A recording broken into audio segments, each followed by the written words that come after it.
welcome to The Bottom Line. I'm your host, Lauren Kalil. Our show is brought to you by Whoop. May is Sleep Mania month, and we're competing with our friends from Talking Elite Fitness, the Buttery Bros, and CrossFit Mayhem to see which team gets the highest sleep scores. We're all going to be bringing you sleep tips throughout the month, and Whoop is giving out prizes to the top sleep scorers on each team.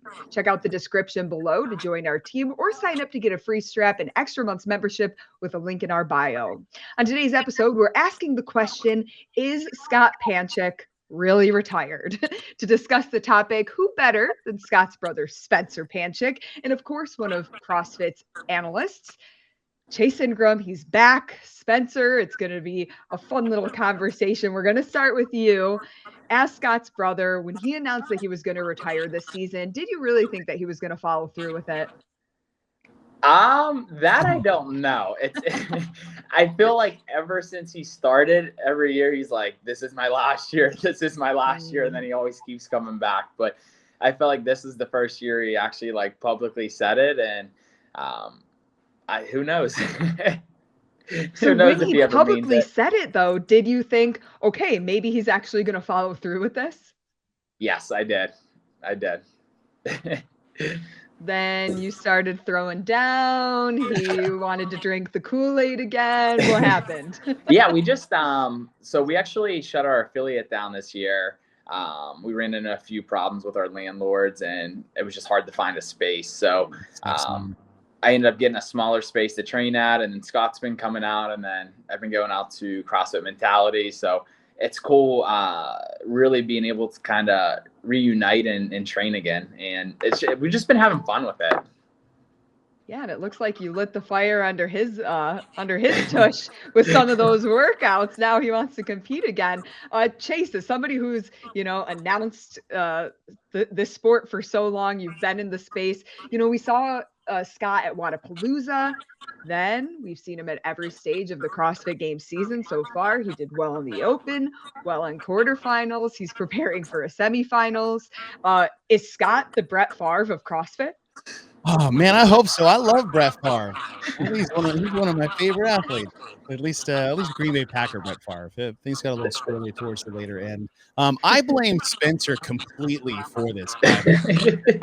As the oldest brother of three, if my two little brothers started to get better at me at anything, I would immediately come out of retirement and make sure I was still the dominant force in the household. Although I don't think it's that easy for Scott to do that anymore with how good you and Saxton have got. But for me, watching Scott at the games last year was very special, including what we saw with Annie Thorisdottir as well, because we've grown up with Scott since about 2012, and then I know Spencer and Saxton were hand in hand with them during their. I mean, you guys basically all started together.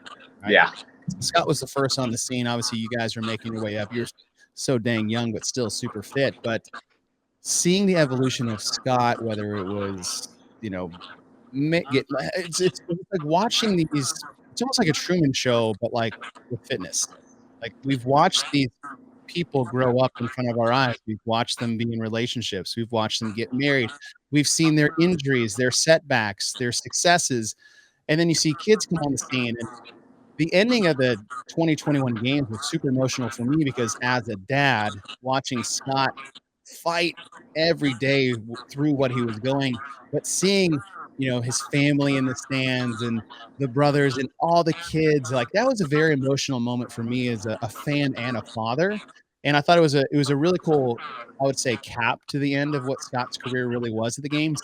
But it was really tough because we knew how fit he was that year, and that something outside the realm of fitness derailed kind of his swan song that he wanted.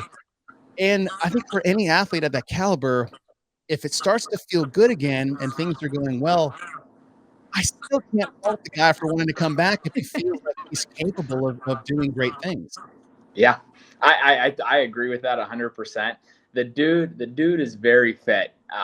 And we talk about it. And it's just the years that he puts in. And I feel like you saw a lot of it even at Wodapalooza. It was kind of a last minute thing to just come and throw down. But I think the experience just takes you very far. And just in a lot of workouts, it's you have to be fit. But like if you're just a smart athlete and and know how to do things, like that's going to take you a very far way. Spencer, it's so fun to watch, you and both of your brothers throw down, and to see all three of you at the games, I think would really be something truly special. But as the competitive athlete, do you secretly want big brother Scott to, okay, bro, like let me and the other brother have our moment, take your retirement, pat us on the back when we're at the games? Now, honestly, it pushes me. I know it pushes him a little bit, but to be able to have the opportunity for all three of us on the games floor, that would just it'd be such a special moment. And I hope it happens. Spencer, sorry, I just had a question. Go ahead. Scott over the years has put so much attention into his own training and development over the years. Maybe now that he has, okay, I've retired, I've unretired, maybe the seriousness of his own personal training isn't quite as encompassing as it used to be.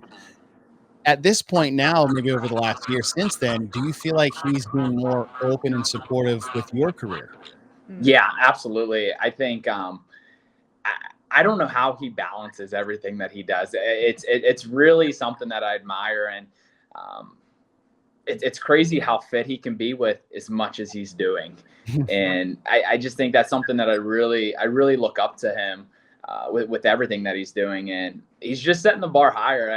I told him, I said, listen, if you keep going, you're just I think he's 9 or 10 years older than me. I'm like, you're just setting the bar higher, and I'm totally cool with it. So just keep going. And I think it's interesting because Scott has publicly mentioned now that, or what his definition of being like retired is. He just wants to be healthy. He doesn't want to invest the time and energy that he used to put in trying to make it to the CrossFit Games. But do either of you think that his mindset with that will shift if he does punch a ticket to the games after semifinals? I think a little bit. I just think I think every athlete is like that, and whether they say it or whether they believe it or not, I think the intention will be there. I almost think in a sense of, and it's crazy to say because of how long Scott's been doing it, I almost would think it might make a more dangerous Scott Panchik at the games, because he has had a lot of pressure on him with all his success, but the big narrative there is like he's never podiumed, right? He's the fittest athlete to never podium at the CrossFit Games. He's one of those. And I think sometimes for an athlete, they can say it doesn't weigh on them, but it's got to. Right? If you're any type of competitor, that pressure is always there. And sometimes you'll get an elite athlete that takes some of those expectations and pressure off of themselves, and then actually with that weight off allows them to rise and compete more freely. And I think a free going Scott Panchik with still the same fitness potency might be the best version of Scott we could see. Yeah, I agree with that 100%. And I felt like you got to see that a lot last year, especially with his knee, where it was like, okay, there's no expectations. And when there's no expectations, that makes a dangerous athlete. And I think he won more events last year than all of his years combined. Yeah. So I think it's really cool when you take the pressure off and you just have fun with it. And you win some, you lose some, but go down swinging. And I feel like the games, there's nothing to lose at the games, but everything to gain. And if you're going to take a risk, that's the time to do it, when there's 15 events over the course of a weekend, where you have semifinals or quarterfinals where there's 5 to 6 events, and you go and you tank one, and good luck coming back from that. Chase, as sports analysts and journalists in the space, how much emphasis can we be putting on athletes that say they retire, but then we see people like Scott, who's definitely not retired? I think you take it for what it is at the time. The last thing I want to be is skeptical of anything that anybody says. And at the same time, it's like, listen, when he said that, he wholeheartedly believed that that was it. So like you can't blame the guy. But at the same time, as we said this at the beginning of the show, is that it's okay if you take some, I mean, shit, Tom Brady just did this, right? Tom Brady, right? He pulled a Brett Favre, but like in a major way, because he was done. But like, you sit back, you assess your priorities, you assess where you are in your own personal life, with your family life, professional life, and careers. And maybe there is some things left undone that could actually add more value to your home life by maybe coming back for one more year, knowing that you will truly have an opportunity to do great things. Because the last thing you want to do is like, well, I said I was retired, but I don't really want to anymore after giving it some thought. And that negativity might come into your home, and it might come into your profession, or it might come into the gym. And I don't think that's good for anybody. So I'll take it for what it is when they say it. But at the same time, I'm not going to be angry if a Scott Panchik or a Rich Froning or a Matt Fraser wants to come out of retirement. Like, selfishly as a fan, Yeah. I don't think anybody would be upset to see Scott back at the games this year. Spencer, for yourself, I actually have a question for you, because we are talking about Scott, but look, you in your own right have made a name for yourself outside of Scott's initial shadow when he starts. The biggest supporter I see for your success in your corner is actually Scott. What's it like as the little brother to have Big Brother be your number one fan and supporter? I think it's awesome, and to have somebody with the experience that he has, and me personally, I feel like that was something that was always challenging for me. And at the end of the day, we're all athletes and competitors, and if we're all competing at the same time, it's hard to put the focus on each other without it affecting your own performance. And just to have Scott in my corner, and not saying that he never was in my corner, but like where he's actually able to like he'll be down at quarterfinals at the MAC with me, and to have him in the back with me, it's really special. And I remember just in Carson, whenever the games were out there, I had his coach's pass, and to be able to just kind of switch it up and have a guy like that in my corner, it's really special and means a lot. That's cool. Family truly is everything. Chase, what's the bottom line? I think it's for Scott coming out of retirement, coming back. I think it's a great thing for the sport as a whole. I think the more Panchiks we can get to talk about at high level competition, I think the better. So I'm excited for it. I'll be tuning in to see what happens for Scott's side, but the same thing for Saxon and Spencer. I would love to see 3 Panchik triple crown at the CrossFit Games this year. Ooh, I love that.